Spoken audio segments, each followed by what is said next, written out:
Mojo Pelvic Health is a women-owned and operated physical and occupational therapy group who specialize in pelvic floor issues and wellness based out of Memphis, Tennessee, with locations throughout the Memphis region and in Jackson, Mississippi. For too long, pelvic floor issues have been considered a normal part of being pregnant or postpartum, or a normal part of aging. But this group is working to change the stigma around not only normalizing care for issues, but including pelvic health care as a normal part of wellness, and to help prevent issues that can impact how you see yourself and how you live your life. They treat women, men, children, and teens for any and all things that most consider to be TMI. Learn more at mojoph.com or on their Instagram at Mojo Pelvic Health.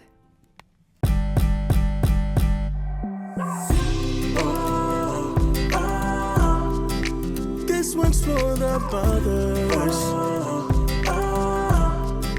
You gotta love the mothers. And you gotta hug the ones who bring us joy and love. It's the middle with the moms and it's your day. I said now this one's for the mothers. You gotta love the mothers. And you gotta hug the ones who bring us joy and love. It's the middle with the moms and it's your day. Thank you for being vulnerable enough to do this. And, I have other friends who have been through what you've been through. My mom has been through that. So I just appreciate you doing that. And I know it's going to mean a lot to them and a lot to other people who have gone through this. I just think it's like something people don't really talk about enough. Yeah.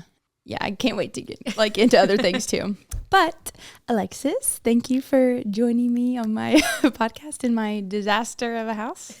Looks like 3 tornadoes went through, or 4 if you include Levi. I thought you were going to say Wade. Okay, 5 and Wade. But thank you for coming on. We met. You kind of knew, we knew who each other were before because you teach with some of my friends, or one friend, Tasha, shout out, what's up? Yeah.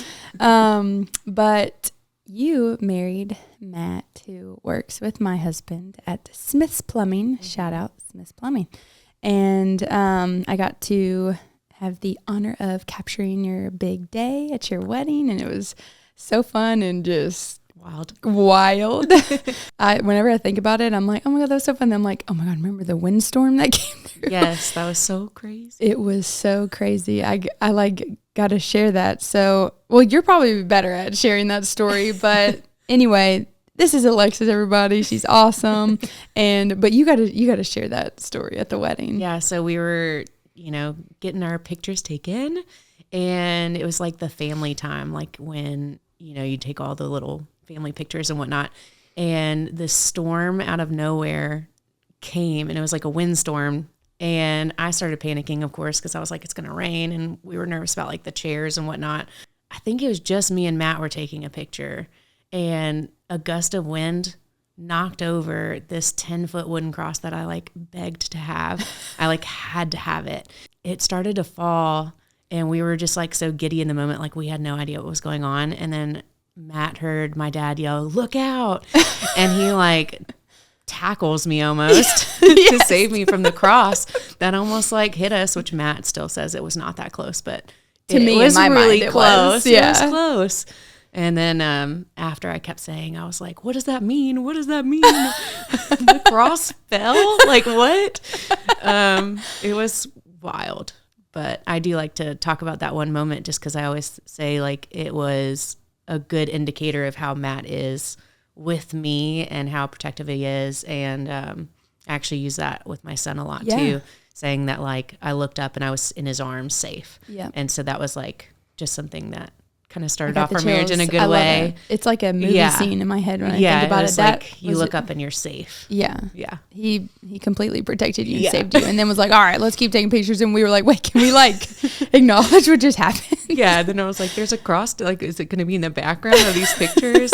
How do we lift this up? It was so weird. It was nuts. It was summer, hot as you can ever imagine.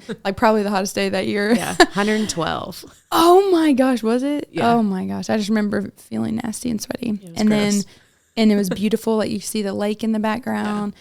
And then literally it was weird. It got dark and then wind was coming and we were like in like a canyon kind of or something. I don't know if you call it that.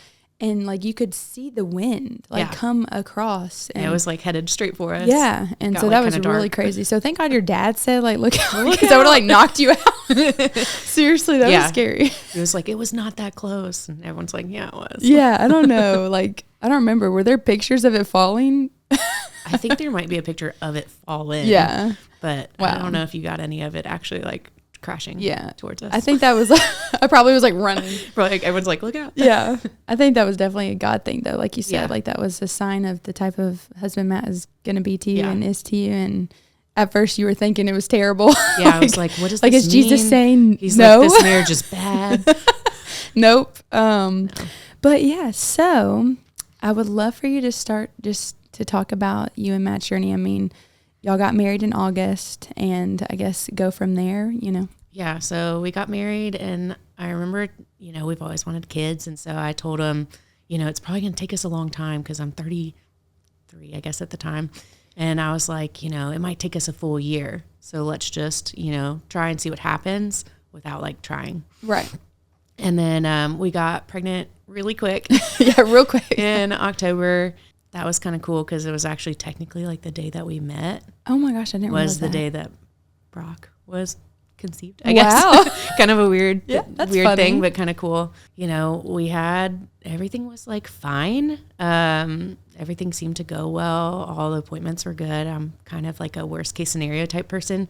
So I was like, oh, you know, this is going to go bad or he's going to have a cleft palate. All these kind of things that like are just silly worries that like I had. But I still also like couldn't imagine what did happen occurring. You know, I had blood pressure issues with work stress and I had my thyroid removed back in 2018 and we couldn't get my thyroid levels. We couldn't get them, I guess. Level? Level. Yeah. And that's like in your throat, right? Your thyroid? That's crazy. It does all like your hormones and everything. Okay. And so we couldn't get that going well. And while you were pregnant? While I was pregnant. Okay. It was fine before. Right. But I guess, you know, your baby takes a lot from you. Oh, yeah. Everything. So we just couldn't get it where it needed to be. And then, you know, we did the gender reveal and it was super fun. The dog. My dog Gunner showed us that it was a boy and we named it Brock Tyler. Brock after his stepdad and then Tyler after his brother and his cousin. Mm-hmm. And everything was great. Like the 21 appointment, he had everything. I remember asking, I was like, does he have a brain? Like I just like the most ridiculous anxieties that like didn't make sense. Like I think every mom has that in, you know, maybe not to that extent. I was like, but what if he doesn't have a brain? Like what if he's missing arms? What if he's missing everything? I don't know. Right. And so then I left that appointment like really thrilled that was that like the was anatomy great. scan? Mm-hmm. Okay. Yeah. So I think that was at like 21 weeks, I think. Yeah. And everything was fine. You know, we went a couple more appointments. And then people started asking me like, have I felt him yet?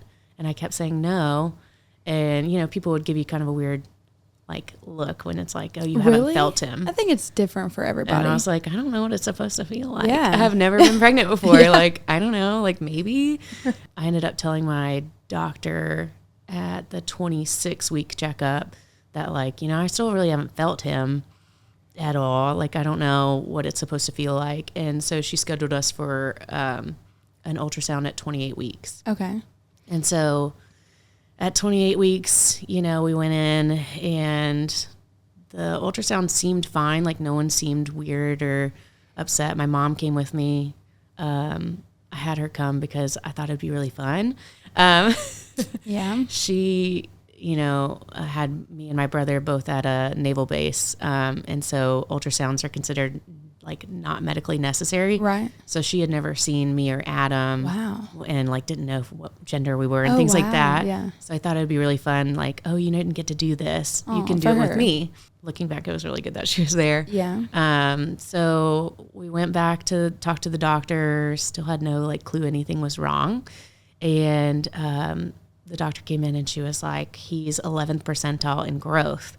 I immediately started crying because I am a teacher. And so 11th percentile, like in school, is like bad. Yeah. So I was like thinking of it like on the SPED curve. I was like, that means like he's really low. Like that's not good. And I remember crying and saying like, I'm going to lose my son. And she kept saying viability is not in question because, you know, we were 28 weeks. And, you know, I remember texting Matt at 24 weeks being like, we made it. Right. Because the youngest viability is 24 weeks. Okay. So I just was crying. Mom was like holding me and stuff. And I left that appointment just like very defeated and then like very on edge. Right. So then I started researching like Googling, like, how do you make your baby grow? Like, The doctor didn't give you any advice? No. So I just like kept eating like everything Google said. It was like lots of yogurt, and I was like shoving yogurt down my throat. So I was like, he's going to grow. It's going to be fine. And I was like praying hard, you know, every day just for him. Because, you know, you do have such an attachment, even though like you don't know him, but like you do. It's our instinct. Yeah. I was like, it just was interesting because I was trying everything to make things happen differently than they did.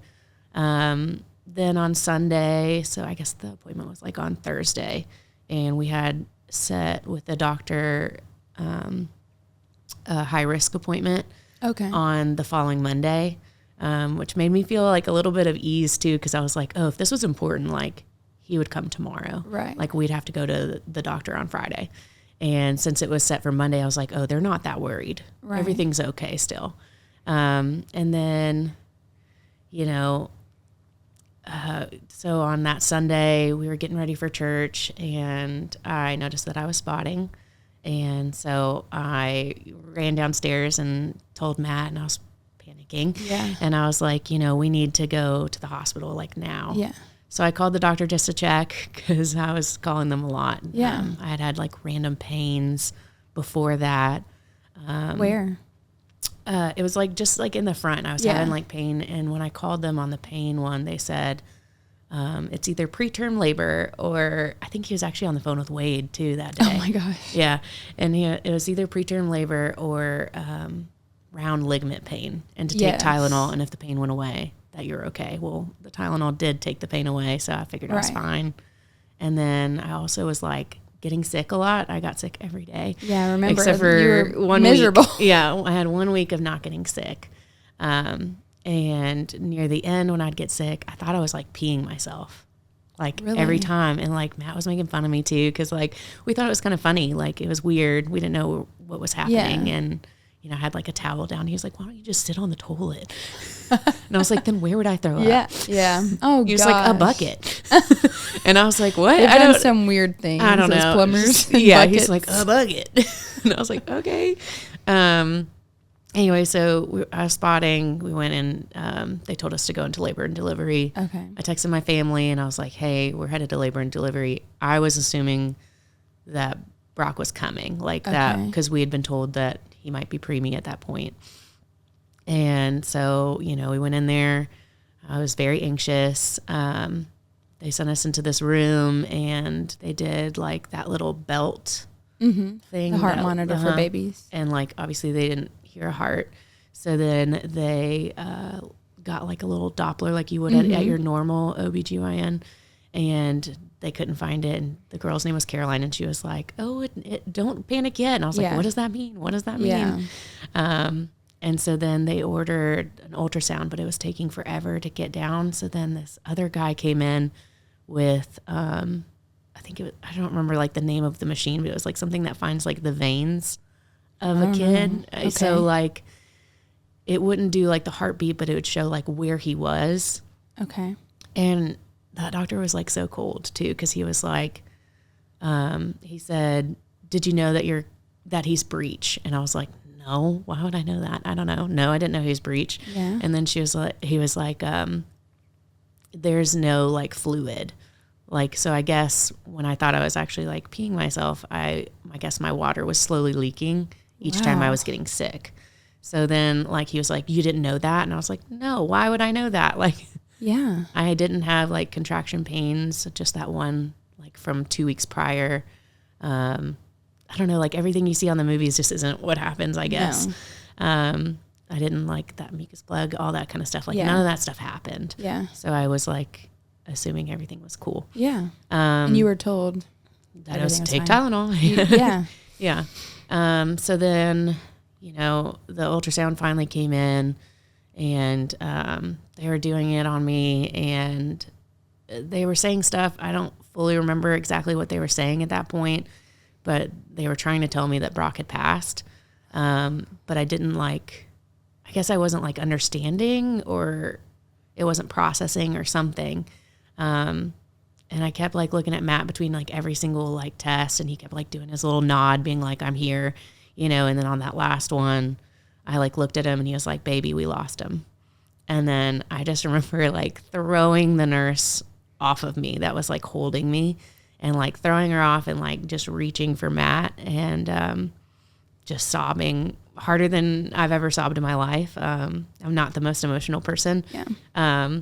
So it was just like an interesting feeling, kind of like this feeling of like utter grief and loss and pain. And it was awful. Yeah. And so then, you know, they told us like we would have to decide how we wanted to give birth to him, because we were a late term stillbirth, because we were 29 weeks. Yeah. And so the options were C-section or, you know, just normal vaginal. And Induction. Yeah. They told us that if they induced me, I could be in labor for like 72 hours. Yeah. And they kind of like made it seem like that was like not a great option for me. Looking back, I kind of wish I had done it that way. But just for like healing purposes. Right. The C-section, we were scheduled, and it was going to be ready in like a couple hours. So then I called my parents and told them, texted like my friends and stuff, and just said like we lost him.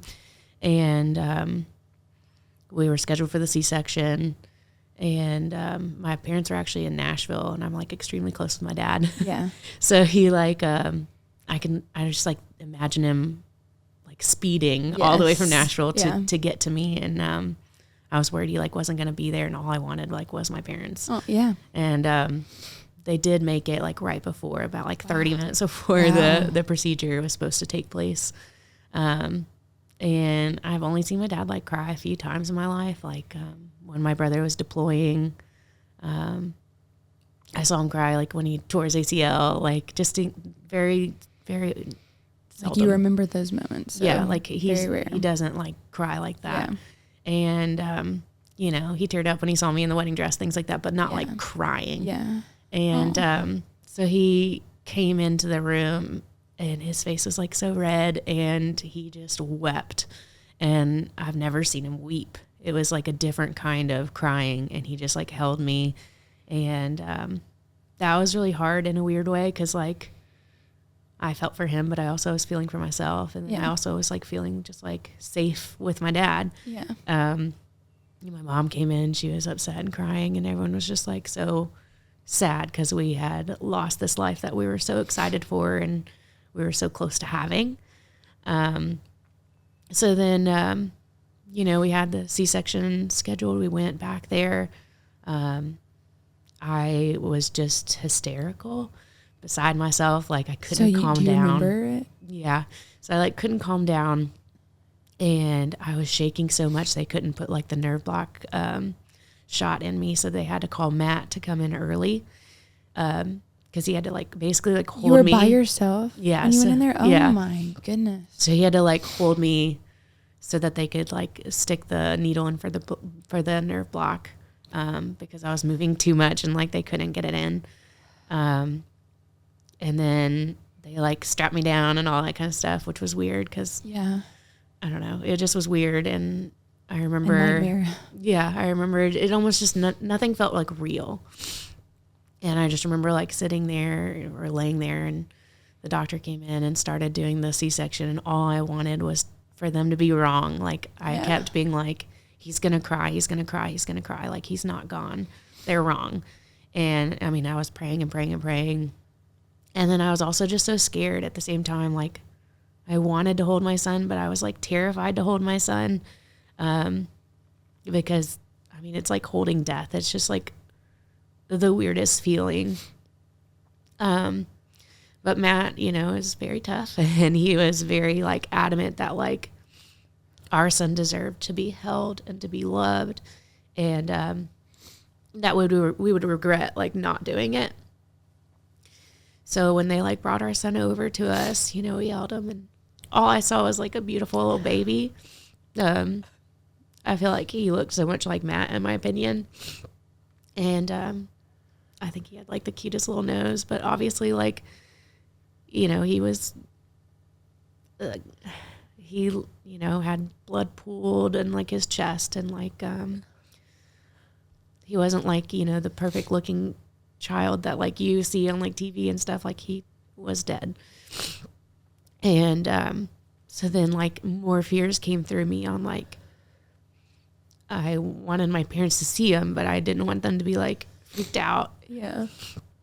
But like I was so proud of what like I had made that like I wanted them to be proud and like want to like hold him.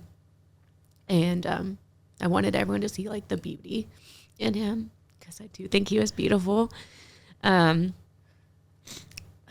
I was mostly worried about my dad, because he's like very anti like medicine kind of things. Like he like doesn't like blood, like passes out and that kind of stuff. So I was like, he's going to freak out and like not want to hold him. But it was like very important to me for him to, but I didn't want to like force him to. Yeah. So I wasn't going to like ask. Yeah. It was just like an out of body experience at that point. You know, we were wheeled back into the room that we started in, that we heard that our son was dead in. And then they brought in this, like, it was called like a cuddle cot or something like that, that like keeps him cold, so that like he lasts longer for you to like hold him, if that makes sense. And so then we held him for a while, and, you know, we were allowed to keep him as long as like we wanted to. And my mom was holding him, and my dad held him, and Matt and I like held him for a very long time. And, you know, we took pictures, you know, for ourselves, you know, to kind of remember what he looked like and all that kind of stuff. And then we finally like said our like last goodbyes, and, you know, they took him to the little morgue in the hospital. And so that was kind of just like his birth story on that. Yeah. It was just terrible, terrible experience. Yeah. An absolute nightmare. Every pregnant person's, you know, fear. So, you know, every stillbirth is different, you know. Right. Well, I guess let me click this. Every stillbirth is different. And, you know, they, like, I guess from what I hear is, you know, most of the time, or I guess they say it's non-preventable. That's what they say, yeah. Yeah. So, like, how do you feel about that? It's like your water was leaking. Like, what did your OB, did you go back to that OB? Like, did she say anything? I had to go back for, like, the C-section, like, scar appointment or whatever, to see that it was healing fine. And then after that, I switched all of my doctors. And there's nothing against her. Like, she's been someone that brought a lot of my friends' kids into this world. I just felt like she wasn't as like aggressive about it. She was very like conservative about like what's happening. Right. Because when we found out he was small at 28 weeks, like she could have pulled him and he would be here. That was one of my thoughts. Yes. So there's a lot of like what ifs. I knew that my blood pressure was bad. From work. I knew that my thyroid wasn't doing well. So then like there's a part of like blame on myself, or like my, you know, fluid leaking and not knowing, kind of like the, how are you so stupid that you didn't realize that? Like there was a lot of like blaming, self-blame towards myself, being like, how did I not know that? How did I not feel that?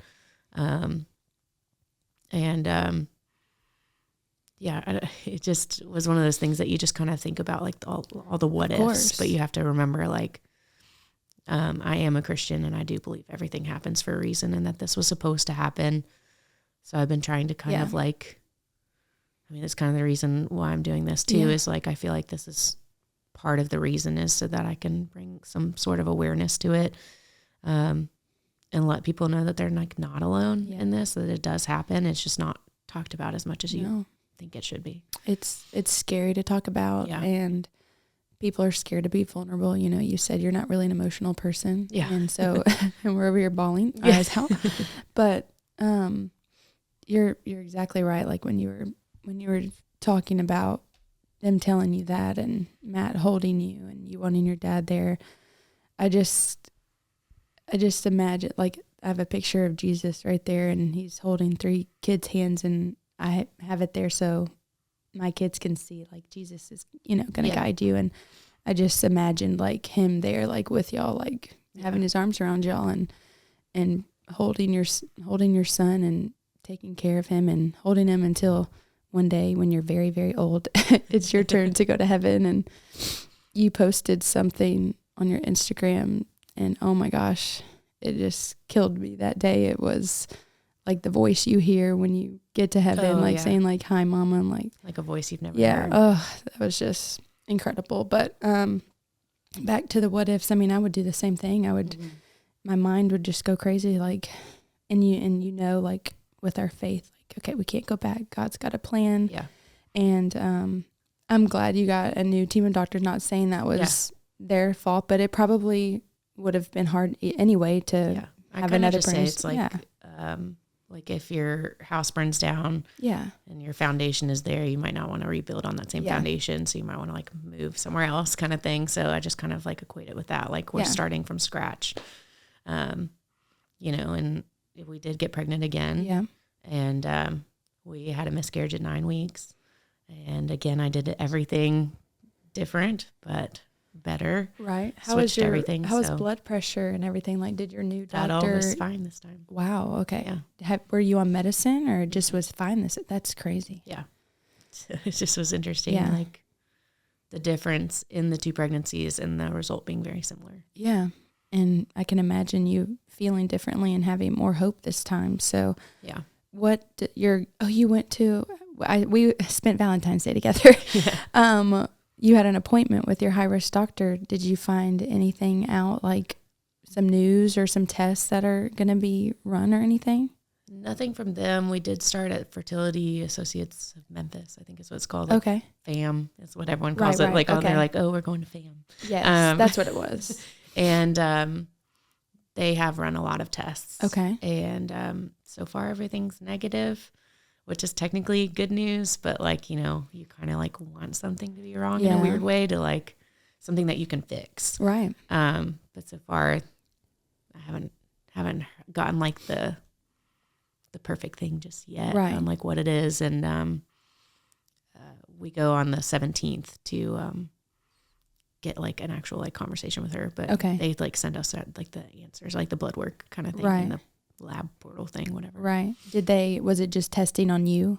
Yes. Okay. That was mine. And then Matt did have to give blood, but we'll see. Okay. We don't know what his stuff is yet. Right. Okay. Okay.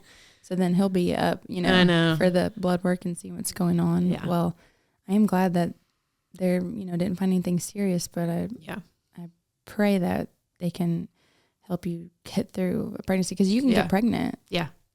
That you were worried about that, and that's not that one wasn't an issue. Yeah. Yeah. Keeping it. When you had your miscarriage, how did you figure that out? How did you find out? At the doctor's again. We went. So once you have like a stillbirth or a miscarriage, like they usually monitor you a little bit closer. Okay. So we were going like every couple weeks. Okay. Which is like what you do normally towards the end. Right. So they did like an ultrasound each time, and the previous one we had a heartbeat, and then this one, we did not. And ironically, my mom came with me again. Yeah. Wow. Are you serious? Yeah. Because Matt was working, and you know, we had no reason to be like, this is going to be an intense one, because we weren't really expecting that. Like, I'm sure my anxiety was going to get worse near the end, like closer to when Brock was. Yeah. But there wasn't like a part of me that thought I would lose this baby earlier. Right. So I wasn't really worried. And then I like went in, and, you know, she said that there was no heartbeat, And that was the second time I've heard that from somebody. So I did handle it a lot better. Yeah. But it was still sad. It just was a different kind of sad. I know that doesn't make a lot of sense. I don't know. It's almost like I've been through this before. Yeah, I can do it maybe a little again. numb to it. Yeah. Like, yeah. And you're a very strong person. And so you're like, all right, this sucks. Moving on. Here we go. Time for the like, next. what do we do now? Oh my goodness. I know you did, but did y'all have a funeral for Brock? We did have a funeral for Brock. Yeah. So my sister-in-law came in town, basically, like, I just call her my sister because I don't have a sister to offend. I know. It's so funny. I really thought she was your sister because you kept saying that. So I was like, your brother and sister are married. I was like, what's going on? It gets confusing sometimes, but yeah, like we just dropped it. We dropped the in-law really quick. I love it. We're very close. Yeah. She had actually come to the rescue at the hospital. That's a funny story that I'll tell you in a little bit, but I forgot about it. So she and my dad and my mom like kind of got the funeral like arranged and all that. And then I went for like the final arrangement kind of day, just kind of like saying yes and no to some things. They were very kind at the funeral home. Good. It was interesting. Just, you know, it was just like a weird thing. Like, okay, we just, you know, we're about to pay a bunch of money for the birth. Yeah.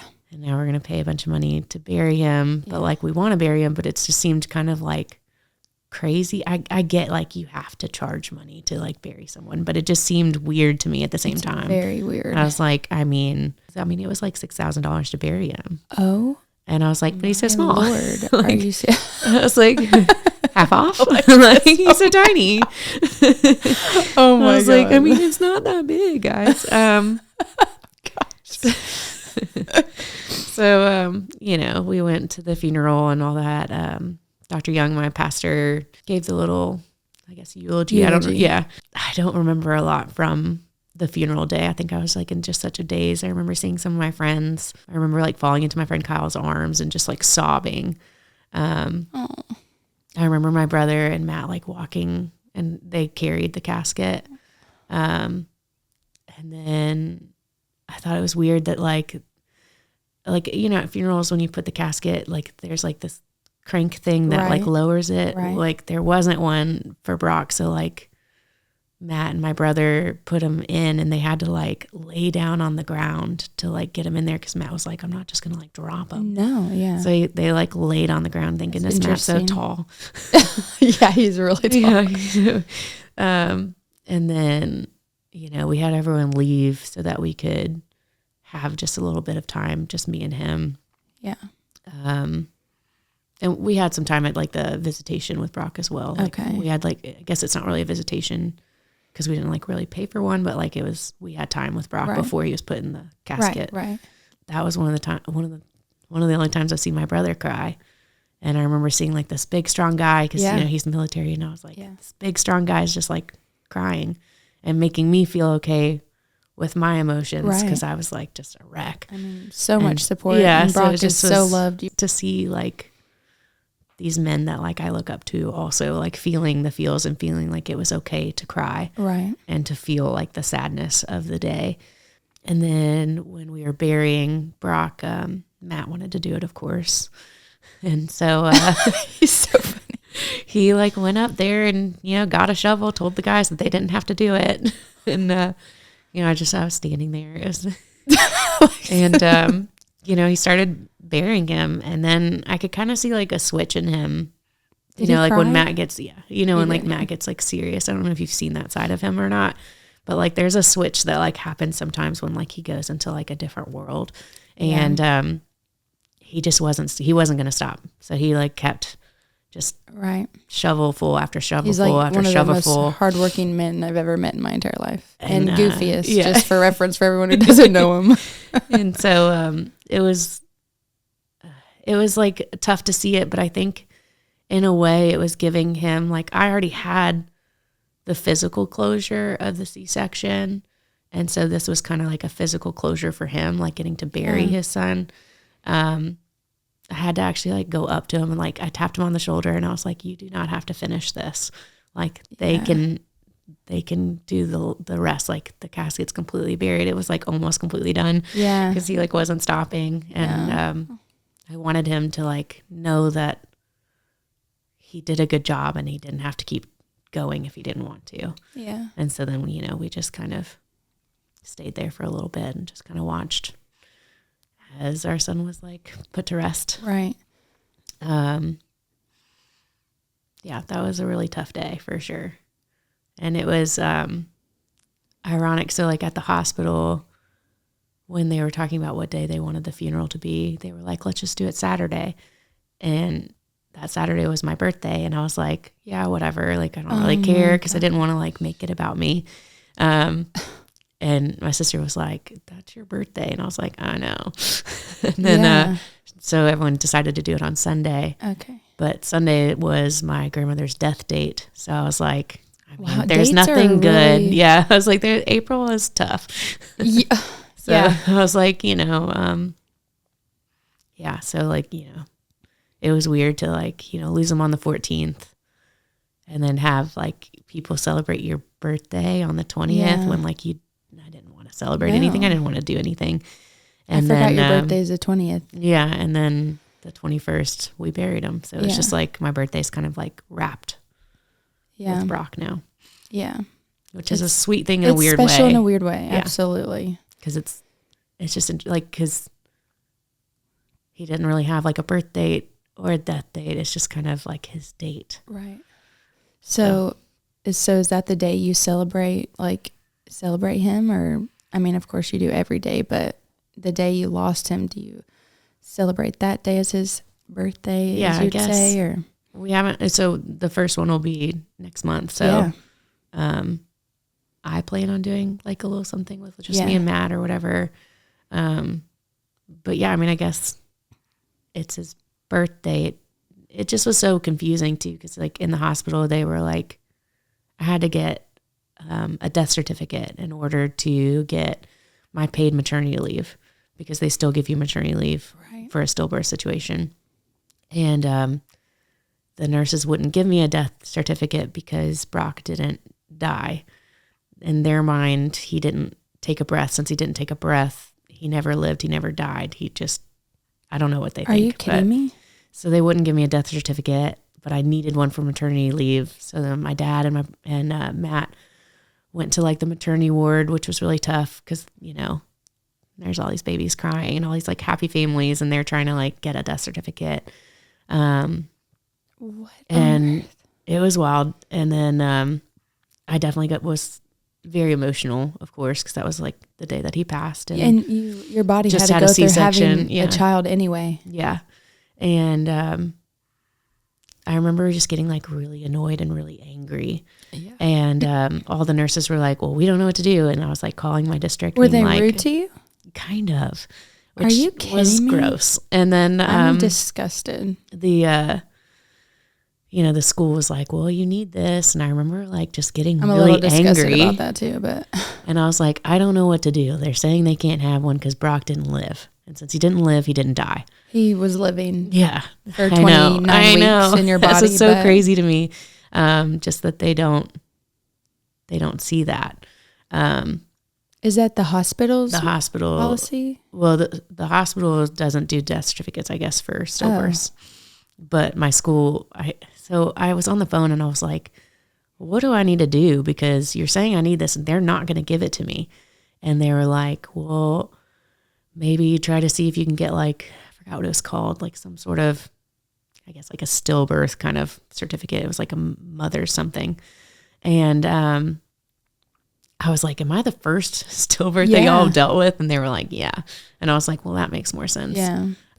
So I felt a little bit more like lenient towards them, and I love my school and my district. So like, I'm a little bit more like kind to them on that kind of stuff. But then the nurse was telling me that she couldn't do anything. Matt and my dad had tried to get stuff and they were unsuccessful. And then the nurse came back. I'm on the phone with Casey, my sister, and I'm like, you need to get here, because she was already on her way. And I was like, how far out are you? And she was like 8 minutes. And she's like this really, really cool lawyer.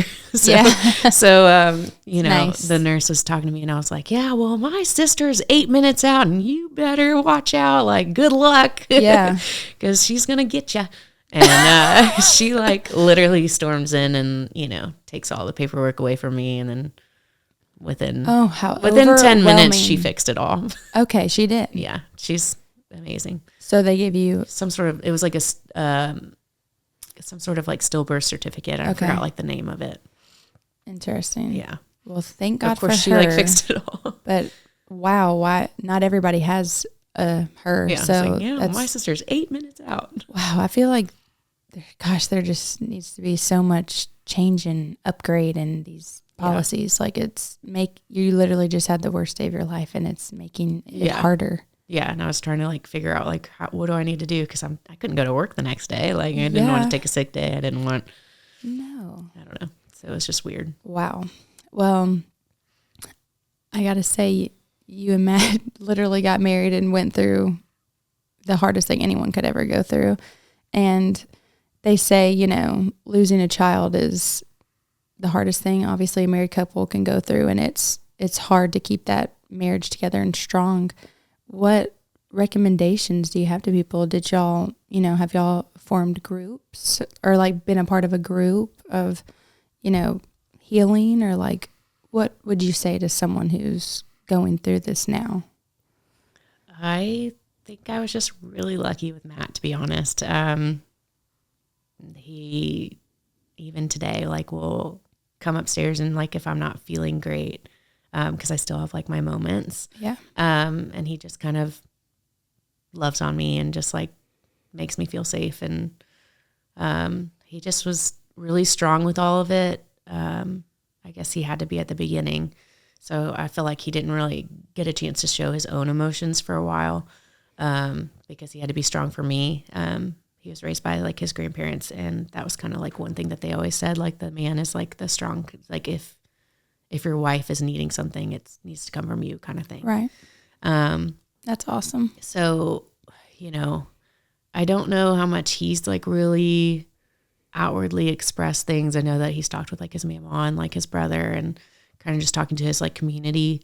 I started going to Grief Share last year. Okay. And then it's like a 13-week session. Okay. And it's faith-based. And then I actually started going again. Okay. So I really liked Grief Share because it was like a way to kind of just be around other people that were sad. I don't know if that makes any sense. Like, you feel seen. There's like people know how you feel. Yeah, I was like, there's a comfort in it. Like when you go in and no one expects you to like smile or be happy. Like you can go in and just like bawl your eyes out, and like everyone's just on the same page as you, and they've all had different losses, and it kind of puts your loss into perspective as well. Like a lot of the people in the group have lost like their spouse of like 48 years and stuff like that, like just wild stuff. And then a girl I knew in the past had lost her husband as well. It's not really like my story to tell, but she was in that class. And so it was kind of nice to have someone like close to my age that had lost someone. It's interesting how like grief kind of like bonds you to other people. Absolutely. And then at school, there's a couple other girls that are dealing with infertility and issues like that. So I have bonded with that group as well. Again, it's just like another way to like kind of talk about your feelings and not feel like judged or because you don't want to always be like the sad person, and you don't want to always, bring up sadness. Like, that reminds me of Brock, or, I don't know. It's just nice to like kind of talk about it with people that like understand. Because it probably feels a little like you don't know how people are going to react. Yeah. It is such a hard loss, and it happened to you. So I know people probably feel a little scared or intimidated to talk about it, but you probably agree, but I have a close friend who had the same thing happen to her, and it just broke me for her, but I didn't want to stop saying her daughter's name. I didn't want to stop. I didn't want to stop that, and she told me that that's what she needed. So I'm always bringing her up. I'm always talking about her, because that's her child, and although she has other children now, like that's still like her child, and so I think that people who feel uncomfortable talking about it with you, I think that, or with anybody who's going through this, I think that you just got to do it. You got to do it for them, and because then you feel like they don't see you anymore, and Right. you feel like you're like, hello, like I don't know. I'm not good at explaining it because I didn't go through it, but I just want you to know that I will never forget him, and that is your son, and you can talk to me anytime about it or say, that reminds me of him. Yeah. It's because it is so heartbreaking and sad, but he's beautiful. Like you said, he's beautiful. He is literally in heaven waiting. He's probably sent you a million signs, I'm sure. I mean, there's been so many coincidences of dates and stuff that you said, and he's preparing his little siblings for you, you know, he's picking them out for you. But maybe I was just looking to give advice to those who feel awkward and uncomfortable and don't know how to talk to their friends or their family members who are going through this. And instead of backing off, I would say, don't leave them alone. Maybe, you know, you might need some space, but you know, be there and talk about them. And I mean, is that how you feel? Yeah, no, for sure. Like, I would definitely say like talking to them, maybe not like asking like, what do you need for like example, like, cause we don't know what we need. But like maybe, you know, just like kind of doing stuff. Like one thing, my roommate, Jenny, we lived together for like 8 years or something like that. And, on his, baby shower date was like May 5th. So it was after he'd already passed. And she like planned like a little get together with like my friends. I didn't have to like plan anything. I just like showed up on a day that was like heavy. Things like that just kind of helped a lot, if that makes sense. Like just, I didn't have to plan anything. I didn't have to do anything, but I knew that like my friends were there and like wanted to support me. It means a lot. Like when you say his name, there's been people that have just like ignored us, and that's been really tough. There's been people that have just backed off, which is really tough. There's people that say the wrong thing, but at the same time, at least they're trying. Exactly. So like, you know, you probably don't have the right words, and sure, some of those words might be like a little more offensive than you might think, but like, it's the thought. It really is the thought that counts on that kind of stuff. Like, you know, there's no magic words that you're going to say that's going to make anything better, but just the people knowing that you're there and like kind of supporting you and being your community is really important. And then really leaning into your partner is really important. It was definitely an interesting, you know, first year of marriage. But, it definitely brought us closer, whereas it could have ended us. So, and we're not, you know, naive to that. We know that there's 3 main causes of divorce, and there's child loss, infidelity, and finances. And, you know, I'm not worried about like finances and infidelity with Matt. Good. So I was like, you know, this was kind of like the only thing I felt like that really could have like thrown at us. So it's like comforting in a way to know that we're good. And like can survive that. Back to what you were saying, you know, instead of saying like, what can I do for you? Because you literally are so lost and feel so weird. You're not going to be like, can you bring me dinner? And so, and I think it's hard as someone who's on the other side of it. It's hard. It's like, all right, do I give them space? I don't want to be annoying. I don't want them to feel like they have to tell me everything. I don't want to, you know, say his name and then her start bawling, crying or something like that. But I think, like you said, it's better to just do it. Just text your friend and say, hey, if you're home Thursday, I'd love to just drop off dinner. You don't have to come to the door. I love you and I'm praying for you. You don't even have to respond to this text, you know. And then, you know, as we get further into the healing process and time goes on, then, you know, if you do say his name and it does make you cry, that's okay. You know, he's a part of your friend's life. He's a part of your life. And it's like you said, it's better to like, I definitely have probably said the wrong thing a million times because like I have the best. It's better to do that. I have the best intentions, but sometimes I get I don't know. I just might not say the right thing. Usually it's like when they're like, oh, you can have another baby, those kind of things. Like they're just more like insensitive. But like, at least, you know, you can get pregnant. Things like that. It's like, you're right. But, you know, sure. Maybe. But I just buried my child. So it's just like, but it's better to say something but then also like just being there, like one of my favorite things, one of my closest friends, Coffee, she was one of my bridesmaids. She just came over and sat with me. Aww. Didn't expect me to say anything, and we just sat there for a while. And then when I felt like talking, I did. And when I didn't, she didn't like try to fill that like awkward silence, which kudos to her because I'm not good at that. But yeah, it just was nice to like just have someone there, just sitting on my couch, just being in there in the grief with me. Yeah. And then another thing that people don't realize is like, or I didn't even realize till I went to Grief Share, was one of my friends in there. She asked to see him, like a picture of him, which. Is that the first time someone asked that? Mm-hmm. I was like so floored by it. And I remember like crying, like searching for like the least scary picture, you know, of him. Cause like, I'm not like naive to the fact that like it is a dead baby. However, it's my son. Yeah. And so I am proud of him and I think he's beautiful, but Absolutely. I'm not like naive to the fact of like what he looks like to other people. It could, you know, be upsetting. And, Yes. Very. It is. Yeah. It is. It's upsetting. Like for sure, just looking at him is upsetting. Yeah. And I understand that. Yeah. But when she like asked, it was like so genuine and it wasn't something I even knew I needed. Yeah. I don't think I'll ever like forget her too. Cause like it was such a special moment. And I remember like writing, like I'm journaling like through Facebook and stuff. And I remember like journaling about it and being like his face, like she wanted to see his face, which most people like just want to see like the foot picture or the hand picture, which is fine.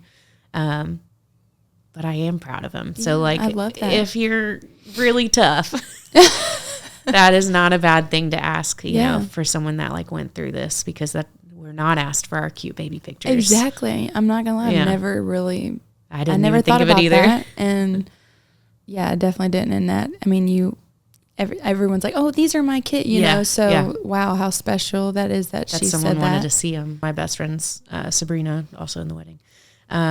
She, you know, got pregnant, I guess around the time that we buried Brock. Wow. And so then, you know, going to work and her being pregnant, ended up being a boy.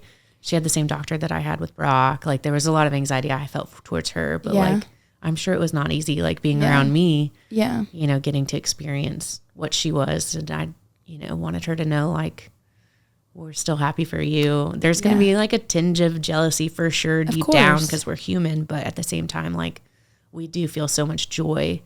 I remember when she told me about Mac and I was like, I'm just as happy for you as I was the day you told me about Vivi. Yeah. And then, you know, I'm actually going to Mexico in a couple of weeks. That's right. Jenny, my old roommate, she is pregnant. And I texted her and I was like, you better do a maternity shoot in Mexico. Yeah. And don't let me hold you back on these things, because this baby deserves that. And you deserve that. And, you know. That's so sweet and strong. So it's like, we still like, we're sad, but we're also like, we understand the joy and like, we want to be a part of the joy as well. Exactly. And you know, jealousy can sound like a terrible word, but what you mean is you crave for that with your son, and yourself. You didn't get it, but there's no wishing harm you know, because I mean, I think one of your posts you were talking about, you know, wow, it's been hard because everybody's like posting pregnant, and I feel like a lot of people probably feel that way when they go through this. Like it's like boom, boom, boom, and but like what you said, like that's their story, and you can. I feel like you can feel more than one emotion at a time, so you can feel like sadness for yourself and joy for others at the same time. 1,000,000%. Thank you for sharing your story. This has been a very hard story to tell, and you're so good with words. You like, thank you. Seriously. And you find the joy in things too. I feel like we laughed just as much as we cried during this. I told myself with this podcast, like, I'm not here to become the most famous podcaster in the world. I'm just here. If it makes a difference in one person's life, and I know that you will with your story, then that makes me happy. So I guess like the biggest takeaway is like you said, like to not forget your friends' pain and your friends' losses and things like that, and kind of being there for friends and family if they go through something like this, or even like a spouse or an aunt, uncle, grandparent, something like that. Just remembering to like keep the memory alive, because we are the memory keepers. Yes. we are the only way that their story continues to live. And I personally believe Brock changed a lot of lives. Yeah. I know he certainly changed mine and Matt's and our family. So just keeping their name is big. Yeah. Big. I love that. Yeah. That's incredible advice. And I hope people who, hear that, who have made, the mistake to not do that for everyone who's been through this, don't feel guilty, just change and take that uncomfortable step and start over maybe. Totally want to dedicate this to Brock. Yeah. I'm going to always continue to pray for you guys, and Appreciate that. I just know that good things are going to come from this, and I know that I just feel y'all are parents, but I feel that y'all are going to have, a happier ending. Yeah. Hopefully soon. And I'm excited to follow along your journey with you, and I hope, we can figure this out and get this going for you guys. Exciting. And Matt, it's your turn to be experimented on. Yes. See what's going. I know he will do a great job. He's a great guy, great husband. Maybe one day, next time you come on, we'll just have a not so emotional talk, but I'd love for you to tell y'all's story of how y'all met, because it is pretty funny. It's pretty wild. It is pretty wild. It very much fits us. Yes, it does. We'll just have to have Matt maybe on here too. Yeah. We have to edit him a bit. Yeah, maybe so. We'll just have a beep, beep, beep. Anyway, thank you, and I love you, and I just appreciate you doing this so much. Appreciate you having me on. It was really exciting to get to say his story. Yes. Yeah. Local Mortgage is a proud supporter of Camilla Proctor and her Camilla the Momzilla podcast. Local Mortgage is a family-owned mortgage company in Memphis, Tennessee. Our family knows how important a home can be to your family. When it comes time to buying your first home, or if your family size has outgrown your current house, we have the experience and expertise to help you. On top of 50 years of combined experience, we also offer rates that are consistently below the national average, helping to make your new home more affordable. You can see current rates, calculate payments, and learn all about home buying at localmortgage.com. When you are ready, we are here. Local Mortgage is an equal opportunity lender licensed in Tennessee, Mississippi, Georgia, Florida, and Colorado. NMLS number 1855068.